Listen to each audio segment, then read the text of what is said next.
تمام. دروبوكس هو الموقع اللي انا اخترت اتعلم من عليه الرسم. الاول بس انا حابب اقول اشمعنى اخترت انا دروبوكس، اشمعنى ما دخلتش على يوديمي وما شفتش على سكيل شير.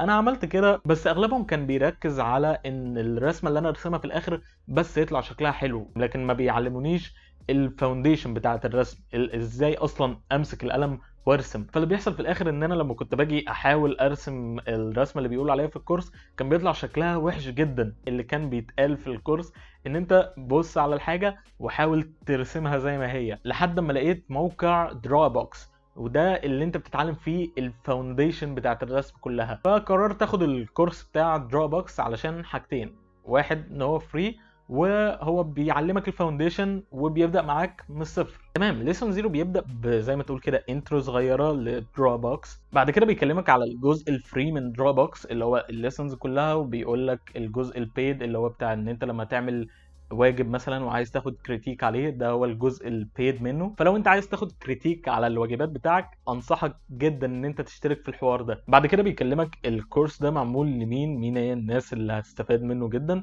وبيقول لك الطريقه اللي انت تاخده بيها علشان تطلع باعلى استفاده. وفي الاخر بيقول لك على التولز اللي تستخدمها. التولز من الاخر هي عباره عن قلم حبر وورقه A4 بس، انت مش عاوز اكتر من كده. هنا بس الفكره ان القلم الحبر اللي قال عليه مش موجود عندنا، انا شخصيا ما لقيتوش هنا في مصر. القلم اللي انا لقيته شبه اللي قال عليه قلم اسمه يوني بين اللي السن بتاعه نص. بعد كده انا لاحظت ان انا بقالي كتير عمال بقرا حاجات يعني في قرايه كتير، في حاجه زي ما تقول كده ناس عامله اوديو بوكس للكلام الكتير اللي هو كاتبه، بس انا شايف ان انا لما بقراه احسن. لان حصل معايا كذا مره لما جيت اتفرج على الفيديو في حاجه ما فهمتهاش، بس لما جيت بعد كده اقرا التكست فهمت هو قصده ايه. ومن هنا دخلت على ليسون 1 واللي فيه اول فيديو بيعلمك ازاي ترسم حاجه، بس لقيت ان هو بيعلمك ازاي ترسم سطر. انا كنت اللي هو سطر؟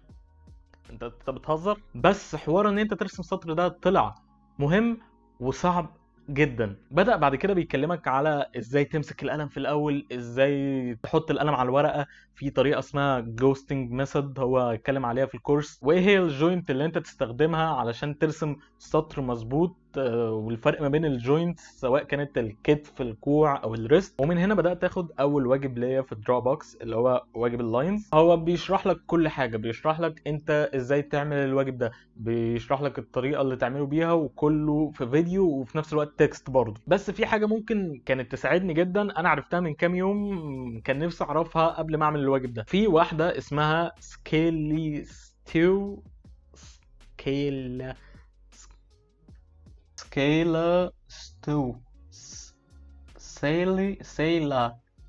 سيلا ستو، صح؟ سكيلا ستو.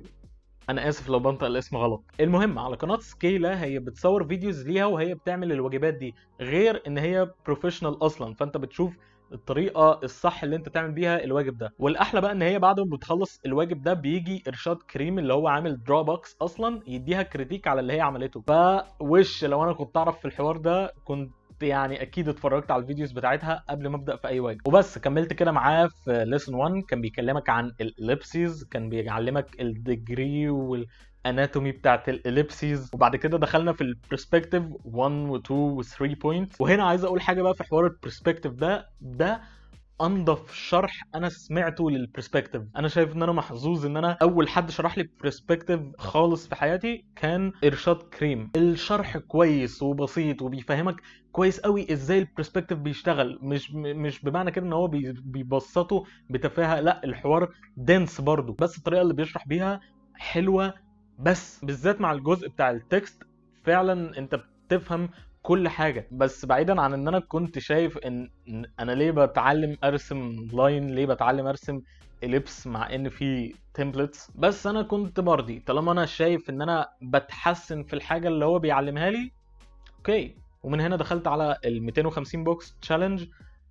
من الاخر ده ان انت بس بترسم 250 بوكس. حاجه انا وش كنت اعملها قبل ما ادخل في حوار ال 250 بوكس ده ان انا اتفرج على الفيديو بتاع سكيلا الاول، يعني نصيحه اعمل كده في اغلب الواجبات. غير كده بقى هو كان صعب وممل ورزل يعني انا برسم 250 بوكس ليه؟ بس اللي انا كنت بحاول اعمله ان انا كنت بحاول اعمل كل لاين ستريت، وان انا اظبط ان اللاينز كلها مع بعض تبقى رايحه للفانيشنج بوينتس مظبوطه في البرسبكتيف، ودي كانت حاجه صعبه. بس واللي انا حاولت اعمله ان انا حاولت اقسمه ان انا ارسم 25 بوكس كل يوم لمده 10 ايام. ما نجحتش قوي في الحوار ده، لان انا يعني ساعات كنت برسم 50 او اكتر من بوكس في اليوم. ومن هنا نفعني جدا حوار الكريتيك ده، لان اللي عمل لي كريتيك لل 250 بوكس كانت سكيلي ستيو. كان كريتيك حلو جدا يعني، ونفعتني جدا بنصايح جامده، وادتني اديشنال 30 بوكس بطريقه معينه ان انا اعملهم. حابب بس احط هنا ديسكليمر على حوار الاديشنال ده. الاديشنال اي تي اي، لو انت هتاخد الكريتيكس اي تي اي يديك اديشنال حاجه تعملها، دي بتبقى من ناحيته، هو اللي يقولك اعمل اديشنال. لو انت حاسس ان انت محتاج حاجه اديشنال تعملها، ما تطلبش من التي اي في الكريتيك ان هو ايه يقول لك يعمل لك حاجه اديشنال. ليه؟ علشان هم ما بيدفع لهمش فلوس على حاجه اديشنال، دي بتبقى حاجه من عند التي اي. المهم، في حاجه انا عملتها كانت حلوه لما انا عملت ال 30 اديشنال بوكسز دول، ان انا صورت نفسي وانا برسمهم، علشان لو في حاجه انا بعملها غلط مخليه اللاينز بتاعتي ما تطلعش مظبوطه، يعني ماسك القلم غلط، بحرك ايدي بطريقه غلط. وفعلا كان في حاجه غلط انا بعملها، يعني انا ما كنتش بلف الورقه علشان اعمل لاين مظبوط. ودي حاجه انا كنت بعملها عن عمد بصراحه. انا كنت بفكر ان انا اثبت الورقه واتعلم ازاي اعمل لاين مظبوط من اي مكان، بس هي فهمتني ان دي حاجه غلط وحاجه يعني مش صح ان انا امشي عليها. بعد كده بعتت لي لينك الفيديو هي عاملاه عن ازاي بتعمل بوكس، ازاي بتجوست اللاينز، وظبطني جدا. فعلشان كده نصيحه، لو انت عاوز تابعها من الاول، انا وش كنت المفروض اتابعها من الاول. وبس كده انا اخدت الباس بتاعتي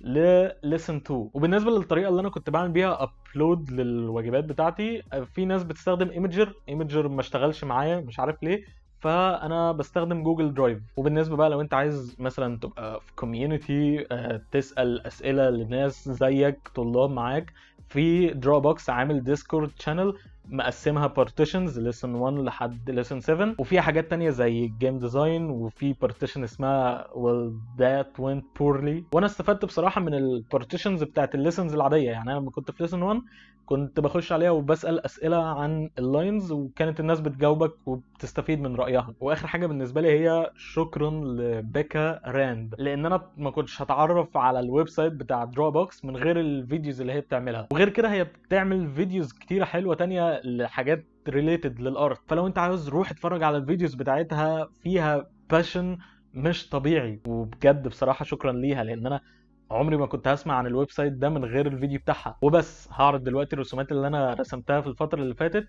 واشوفكم في الفيديو اللي جاي. سلام.